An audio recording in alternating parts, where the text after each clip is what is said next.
इस कार्यक्रम को जॉयस मायर मिनिस्ट्रीज के मित्रों और भागीदारों द्वारा संभव बनाया गया है।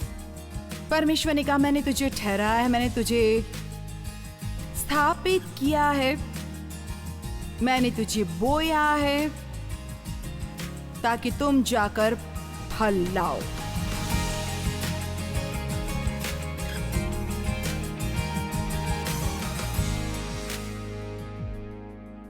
एक व्यस्त दुनिया में अत्यधिक उत्पादक जीवन जीना, तो इस सप्ताहांत हम यही कर रहे हैं। सबसे पहले मुझे ये कहना है कि बाइबल में ऐसा कोई वचन नहीं है जहाँ परमेश्वर हमें आज्ञा देता है या कभी ऐसा सुझाव देता है कि हम व्यस्त रहें, व्यस्त रहो नहीं कहता, लेकिन फलदायक और अच्छा फल लाने के विषय में बहुत कुछ कहता है। और इसलिए इस सप्ताहांत में आपसे अच्छा फल लाने के बारे में बात करना चाहती हूँ। हम इस पर दो अलग अलग तरह से बात करेंगे। पहला है आत्मा का फल, प्रेम, आनंद, शांति, धैर्य, भलाई, दयालुता। वे सब सुंदर चीजें हमें से बाहर आनी चाहिए जिससे लोगों को पता चले कि हम में कुछ बात है। हमारे पास एक बड़े स्पीकर से ज्यादा है कि हमें वास्तव में इसका ये फल मिला है। और दूसरी चीज है ईश्वर। ये बहुत महत्वपूर्ण है अपने हिस्से की दुनिया में बाहर निकलकर फल लाना और वास्तव में लोगों के लिए बना होना, लोगों की मदद करना, उन लोगों की मदद करना जो मदद के लायक नहीं हैं, जरूरतमंद लोगों की मदद करना, गरीबों की मदद करना, सिर्फ अपने आप को खुश रखने की कोशिश में समय बिताने की बजाय किसी दूसरे के जीवन को बेहतर बनाने में शामिल हों। सब अभी भी हमारी सबसे बड़ी समस्या अभी भी। पिछले सप्ताह ही मैंने इस पर एक किताब में एक अध्याय पढ़ा और मैं उसे फिर से पढ़ने वाली हूँ। मैं आपको बताऊं, मुझे इसकी जरूरत है। हम अपने आप में इतने तल्लीन हो सकते हैं कि हम सोचने लगते हैं कि ईश्वर भी हमें खुश करने और जो हम चाहते हैं वो देने के लिए ही जीवित है, जबकि ये वास्तव में बिल्कुल इसके विपरीत है। हालांकि परमेश्वर हमें आशीर्वाद और चीजें देना चाहता है, हम वास्तव में उसकी सेवा के लिए यहाँ हैं। मुझे लगता है हम कभी कभी ये भूल जाते हैं। हम वास्तव में प्रतिदिन उसकी सेवा के लिए यहाँ हैं। हमें प्रतिदिन प्रार्थना करते रहना चाहिए, ये कहना चाहिए, परमेश्वर क्या ऐसा कुछ है जो तू मेरे द्वारा आज करना चाहता है? मुझे कोई ऐसा दिखा जिसकी मैं मदद कर सकता हूँ। मेरे पास दिन के लिए एक योजना है, परंतु यदि तुझे मुझे रोकने की जरूरत है तो तेरा स्वागत है कि तू मुझे रोके। परमेश्वर शायद ही कभी लोगों को उचित समय पर रोकता है। यदि आप कुछ एक बाइबल की कहानियों पर नजर डालें जो हम पढ़ते हैं, तो ये बहुत अद्भुत है कि लगभग जिस किसी की भी परमेश्वर ने कुछ बड़ा करने के लिए बुलाया है, वो किसी न किसी काम में व्यस्त थे। जब परमेश्वर ने उन्हें बुलाया, अब्राहम, जो पहले अब्राहम था, बड़े आराम से अपना जीवन जी रहा था। उसकी एक पत्नी थी, कुछ बच्चे थे, अपना एक परिवार था। वो अपने तंबू में बाहर बैठता था और परमेश्वर कहता था, अब सामान बांधने का समय है, तो उठकर और चल, और जब तू चलने लगेगा तो तुझे बताऊंगा आपको कैसा लगेगा। अपने परिवार और सब कुछ जो है उसे छोड़कर चल, और जब तू चलना शुरू करेगा तब मैं तुझे दिखाऊंगा कहाँ जाना है। मुझे नहीं लगता कि नूह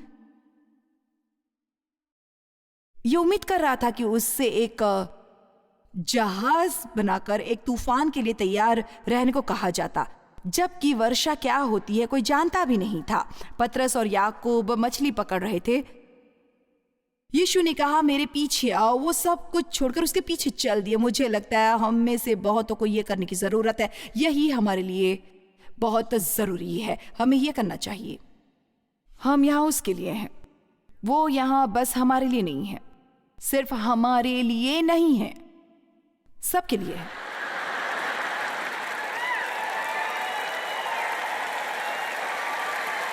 आज जब मैं यहाँ आ रही थी, किसी वजह से मेरे अंदर बड़ी मजबूती से ये आया, हमेशा कैसे परमेश्वर मुझे चाहिए कि तुम ये करो, परमेश्वर मुझे चाहते हैं कि मैं वो करूं, परमेश्वर कहते हैं वो करो, ठीक करो, अब ये समस्या है, ये ठीक करो, ये एहसान करो, मुझे ये चाहिए, मुझे वो चाहिए, मदद करो, मदद करो, मदद करो। हम परमेश्वर के पास क्या क्या मांगते रहते हैं। उन्हें हमारी मदद करना अच्छा लगता है। वो चाहता है कि हम मांगे। परमेश्वर से कुछ भी मांगने में बुराई नहीं है, लेकिन परमेश्वर यदि हम यहाँ सब पाते हैं तो फिर किस लिए?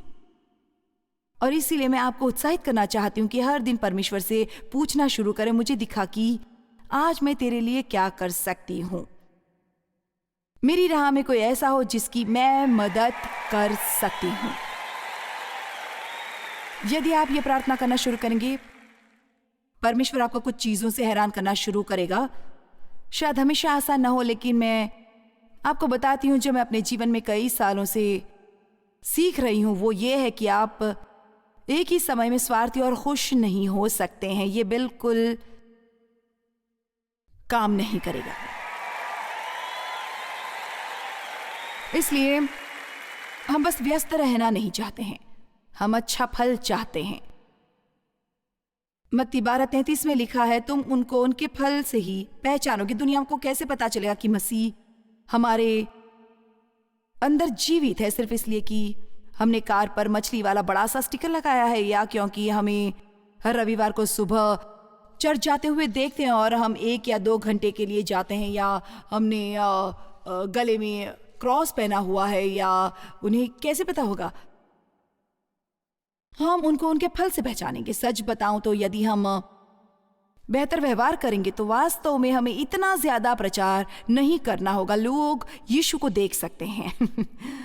हम गवाही के बारे में और लोगों को मसीह के बारे में बताते हुए बहुत सुनते हैं और मैं इसमें विश्वास करती हूँ, लेकिन मुझे लगता है कि आपको जो कुछ भी कहना है उससे पहले कि वो आपको सुने, आपको लोगों को कुछ दिखाना होगा। अब हमारे व्यवहार में, हमारे शब्दों में और दूसरे लोगों की मदद करने में फल दिखाई देता है। मैं चाहती हूं कि इस सप्ताहांत आप अपने लिए एक सवाल का जवाब दें। शाम गुजरने के बाद किसी समय आप अपने साथ एक छोटी सी मुलाकात करें, बस अपने आप से, और सच में ईमानदारी से पूछें अपने जीवन में किसकी मदद मैं कर रहा हूं, किसके जीवन में मैं फर्क ला रहा हूं। और हाँ, शायद आप बच्चों की परवरिश कर रहे हैं और इसलिए आप उन्हें बड़ा करने में मदद कर रहे हैं, और ये अत्यंत महत्वपूर्ण है। हमें पता होना चाहिए कि हम दूसरे लोगों की मदद कर रहे हैं। मैं किसकी मदद कर रहा हूं? मैं किसी दूसरे के जीवन को बेहतर बनाने के लिए क्या कर रहा हूं? जब कभी भी आप लोगों की मदद करते हैं तो आपको क्या करना चाहिए? इसमें आपको खुद को कुछ खर्च करना होगा, इसमें आपका समय खर्च होगा, इसमें आपका पैसा खर्च होगा, इसमें आपकी मेहनत लगेगी। और क्यों ना हम लोगों के लिए ज्यादा नहीं करते, इसका एक कारण कि हम अपनी चीजें देना नहीं चाहते, हम उसे रखना चाहते हैं। और कुछ लोग अपने पैसे ज्यादा, अपने समय को लेकर ज्यादा स्वार्थी होते हैं। मत्ती 21:18-19, मुझे ये वचन बहुत पसंद है। मुझे इसमें से क्या मिलता है उस पर मैं एक सैद्धांतिक विवाद नहीं चाहूंगी, लेकिन एक बात अच्छी है। वचन 18 में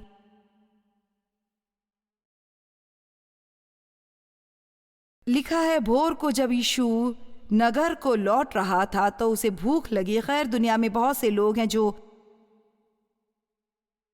भूखे हैं, और मैं शारीरिक भूख के बारे में बात नहीं कर रही हूं। वो किसी चीज के भूखे हैं। वो ये भी नहीं जानते कि वो क्या है। दुनिया उन्हें संतुष्ट नहीं कर रही है, जीवन उन्हें संतुष्ट नहीं कर रहा है। वो तृप्त नहीं हो सकते। वो ये भी नहीं जानते कि वो क्या है जो वो चाहते हैं, लेकिन वो भूखे हैं, उन्हें कुछ चाहिए। वो ये भी नहीं जानते कि उन्हें क्या चाहिए।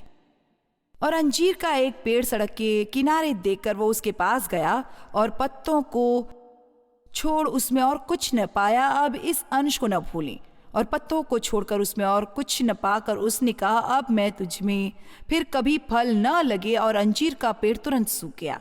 अब मैं ये जब पढ़ा करती थी तो मुझे वास्तव में अंजीर के पेड़ के लिए बहुत ही दुख होता था। मुझे लगता था, मेरा मतलब ऐसा करना बहुत घटिया दिखता है। खैर, आप जानते हैं, आपने अंजीर के पेड़ को श्राप क्यों दिया? सिर्फ इसलिए कि उसमें वो नहीं था जो आप चाहते थे। जैसा मैं जानती हूँ, ऐसा यीशु के स्वभाव में नहीं है।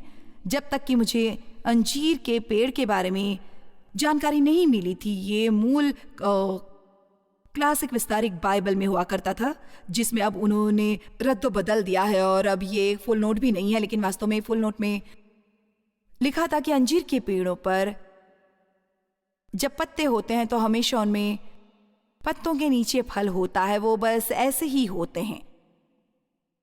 फल आने के मौसम में उनमें फल लगता है और फल के ऊपर एक पत्ता होता है। तो वो भूखा था, उसने पास जाकर उसने पत्ते देखे इस उम्मीद में कि उसकी जरूरत पूरी होगी। खैर, मुझे लगता है कई बार हमारे पास पत्ते हैं और फल नहीं है, इसलिए हमारी कारों पर यह संदेश लिखा होता है कि मैं एक ईसाई हूं। हम चर्च जाते हैं, हम अपना मसीह संगीत बजाते हैं, हमारे पास हमारा मसीह आभूषण है, हमारे पास हमारी मसीह भाषा है। आइए भी आप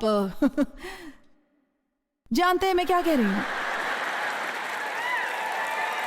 आमीन, ठीक है, प्रभु की स्तुति हो। और मुझे लगता है कि यीशु ने अंजीर के पेड़ को श्राप दिया क्योंकि वो नकली था। वो कुछ होने का दिखावा कर रहा था जो वो नहीं था। और मैं आपको बताऊं, मैं एक अंजीर का पेड़ होना नहीं चाहती जिसमें सिर्फ पत्ते ही हों और फल बिल्कुल भी ना हो। मैं ऐसा नहीं होना चाहती। चलिए भी,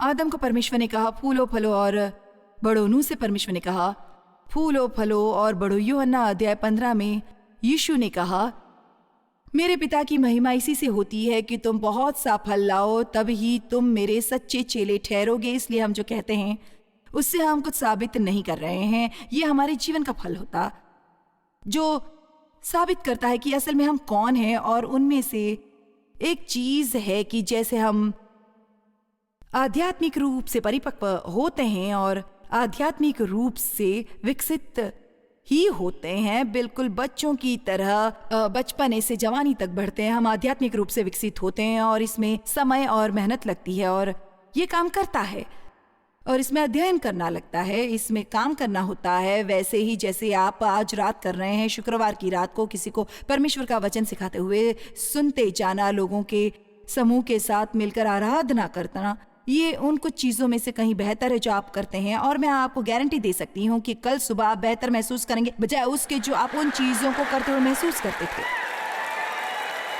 आमीन। मैं हमेशा लोगों को बताती हूँ, यदि आप विश्वासियों से भरे कमरे में आकर से बैठते हैं और आपको कुछ भी नहीं मिलता, आप बस वहां बैठे थे, फिर भी इस माहौल और विश्वासियों के आसपास होने से आपके साथ कुछ अच्छा होगा। आप जानते हैं ऐसा क्या होता है जब आप किसी ऐसी जगह होते हैं जहां का माहौल खराब होता है। मेरा मतलब है बस खराब है, ये फसाद और नकारात्मक से भरा हुआ है। और आप जानते हैं, खैर हमारे यहाँ माहौल अच्छा है। आपको दोनों तरफ, आपके सामने और आपके पीछे कोई है, ये अभिव्यक्त है। आमीन। और उन्हें अपने अंदर परमेश्वर मिला है। ये एक अच्छी जगह रहने के लिए है। और इसलिए मुझे लगता है कि जैसे हम बढ़ते हैं, उसके लिए जिन चीजों की जरूरत है उनमें से एक है स्थिरता। हमें इस हद तक विकसित होना है कि चाहे हमारे जीवन में जो कुछ भी हो रहा हो, हमारा व्यवहार वैसा ही होना चाहिए। तो वैसे ही बने रहना मेरा लक्ष्य होना चाहिए जो पड़ोस में एक ईसाई का होता है। जब मेरा कठिन समय चल रहा है, मैं जब अच्छा महसूस नहीं करती, जब मेरी नौकरी नहीं रही, जब मैं बीमार हूं, आप जानते हैं चिड़चिड़ा होकर घर आना सही नहीं है। खैर, तुम्हें क्या हुआ है? खैर, मैं बस आज पूरा दिन बहुत व्यस्त रहा और ट्रैफिक बहुत था। मेरा दिन बहुत बुरा रहा। ठीक है, क्या मैं आपको कुछ बता सकती हूँ? हर एक को कुछ मिला है, हर एक को कुछ मिला है। और ईसाई कभी कभी इतने मतलबी लोगों में से एक हो सकते हैं जैसे आपने पूरे जीवन में न देखे हों, और ये बहुत खराब है। ये एक मतलबी ईसाई से बुरा कुछ नहीं है, बिल्कुल भी नहीं। आमीन। और इसलिए वो फल जो हमारे जीवन में से आना चाहिए वो ऐसे है धैर्य। मैं अभी भी पूरी तरह परिपक्व नहीं हूं क्योंकि मैं अभी भी इस पर काम कर रही हूं। आनंद, शांति, लोगों से प्यार करना, क्षमाशील, जल्दी से माफी देना, अच्छा फल। और जितनी ज्यादा अच्छे फल आप में हैं उतनी ज्यादा आप खुश हैं, बहुत ज्यादा खुश।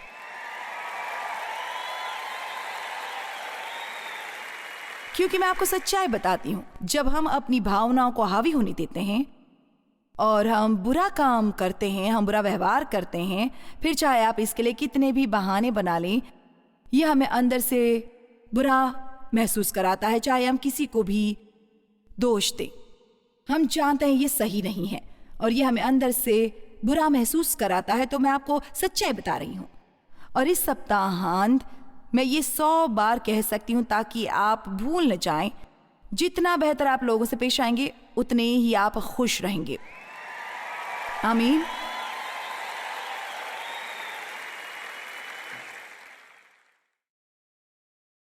यूहन्ना 15:16, तुमने मुझे नहीं चुना, यीशु ने कहा, परंतु मैंने तुम्हें चुना है और तुम्हें ठहराया है और ख़ास मतलब से तुम्हें लगाया है। मुझे ये अच्छा लगता है। दूसरे शब्दों में, आप जहाँ पर भी हैं वो कोई इत्तेफाक नहीं है। परमेश्वर ने कहा, मैंने तुम्हें ख़ास मतलब से नहीं रखा है और वहाँ रखा है और तुम्हें ठहराया है ताकि तुम जाकर फल लाओ। आओ भी, आप कहें, खैर मैं जहाँ हूँ वहाँ मुझे अच्छा नहीं लगता। ठीक है,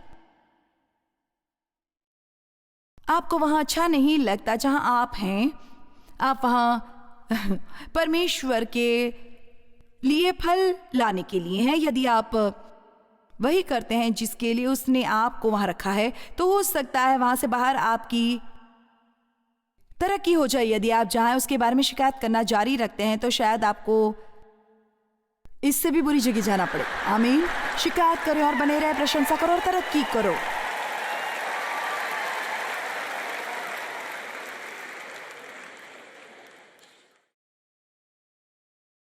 मैं यहाँ क्या कर रहा हूं?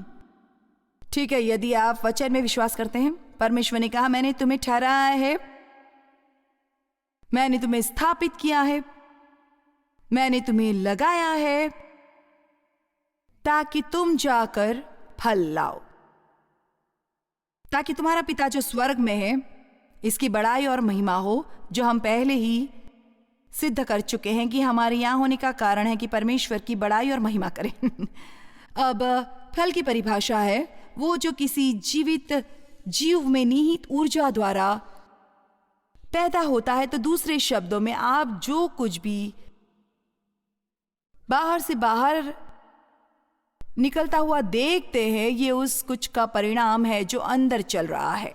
और इसलिए आप एक पेड़, संतरे का पेड़ है, जानते हैं क्योंकि उस पर संतरे लगे हैं। आप सेब के पेड़ को जानते हैं क्योंकि उस पर सेब लगे हैं। इसलिए आप एक ईसाई को जान सकते हैं कि वो ईसाई हैं यदि उस पर ईसाईयत का फल देखते हैं।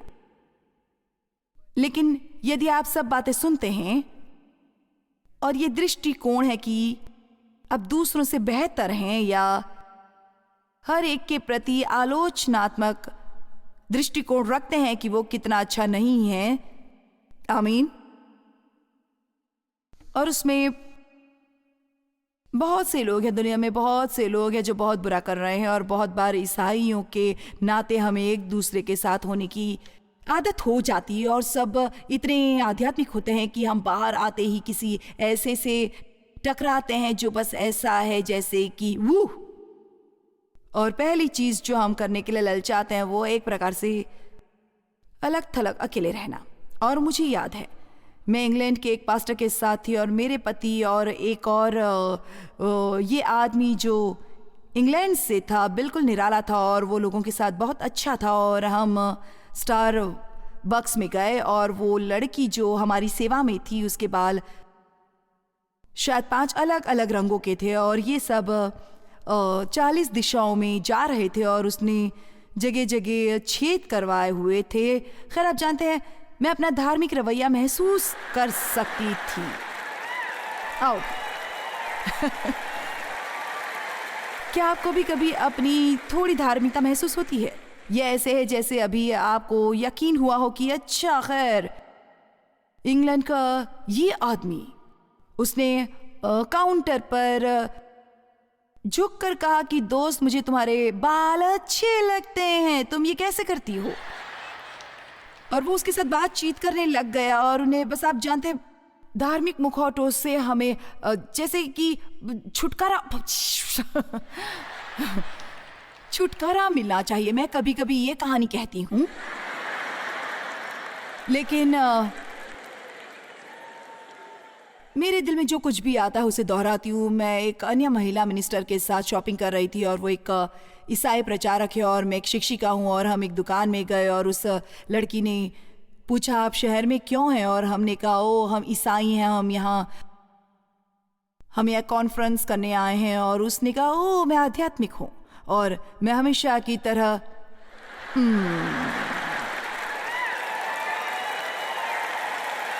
जब आप किसी को बताते हैं कि आप ईसाई हैं और वो आपसे कहते हैं कि वो आध्यात्मिक है, तो आपको प्राय एक प्रकार से पहले ये पता करना चाहिए कि वो किस प्रकार के आध्यात्मिक हैं। और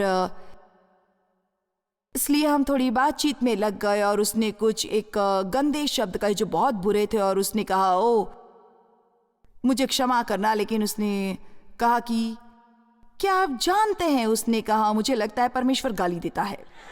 खैर मैं तो जैसे मुझे अब गुस्सा आ गया, मैं परमेश्वर का समर्थन करूंगी। मैं काउंटर पर झुकी और मैंने कहा परमेश्वर गाली नहीं देता है। और मेरी ईसाई प्रचारक मित्र ने बिल्कुल मेरे सामने हट गई और कहा लेकिन वो उन लोगों से प्रेम करता है जो ऐसा करते हैं।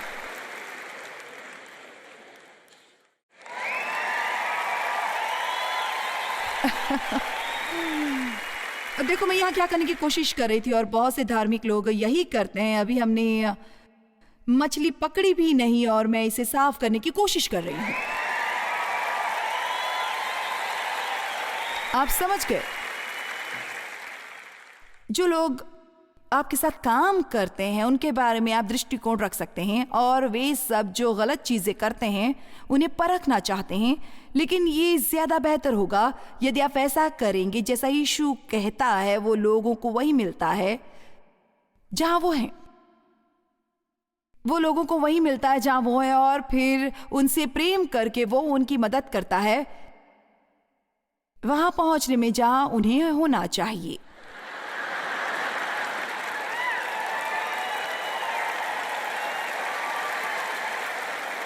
फल किसी ऐसी चीज की स्पष्ट अभिव्यक्ति है जो हमारे भीतर अदृश्य रूप से काम करता है। हम कैसे बदलते हैं इसे लोग बता सकते हैं कि परमेश्वर हमारे जीवन में काम कर रहा है। अब इसमें समय लगता है, हम ये सब एक ही बार में ठीक नहीं कर सकते। जब तक हमारे पास मानव शरीर है हम बढ़ते रहेंगे, हम है ना, इसीलिए हम कभी ये सीखना बंद नहीं करते। हमें हमेशा शिक्षित होना चाहिए और पुनः शिक्षित होना चाहिए, और उन्हीं कुछ चीजों को बार बार सुनना चाहिए। इसलिए इफिसियों 3:20 में लिखा है परमेश्वर जो ऐसा सामर्थ्य है कि हमारी विनती और समझ से कहीं अधिक काम कर सकता है, उस सामर्थ्य के अनुसार जो हमें कार्य करता है। अब यदि हम यीशु को केवल अपने तक रखने की और उसे अपनी निजी आपूर्ति की अलमारी में बदलने की कोशिश बंद कर देंगे अपने को बचाए रखने के लिए हम उसे 20 चीजों की सूची दें जो हमें आज चाहिए। और खैर परमेश्वर यदि तुम ये नहीं करते, यदि आज मुझे सफलता नहीं मिली, परमेश्वर ये नहीं मिला, वो नहीं मिला, मैं बस नहीं जानता कि मैं इसे संभाल सकता हूँ। मेरा एयर कंडीशनर टूट गया है और 3 दिन से वो आदमी नहीं पहुंचा। आपको अंदाजा नहीं परमेश्वर आपके माध्यम से क्या कर सकता है, बहुत ही आश्चर्यजनक चीजें। खैर मैं आपको फिर से याद दिलाना चाहती हूँ कि बाइबल कभी नहीं कहती कि हमें व्यस्त होना चाहिए। इसमें लिखा है कि हमें फलदायी होना चाहिए।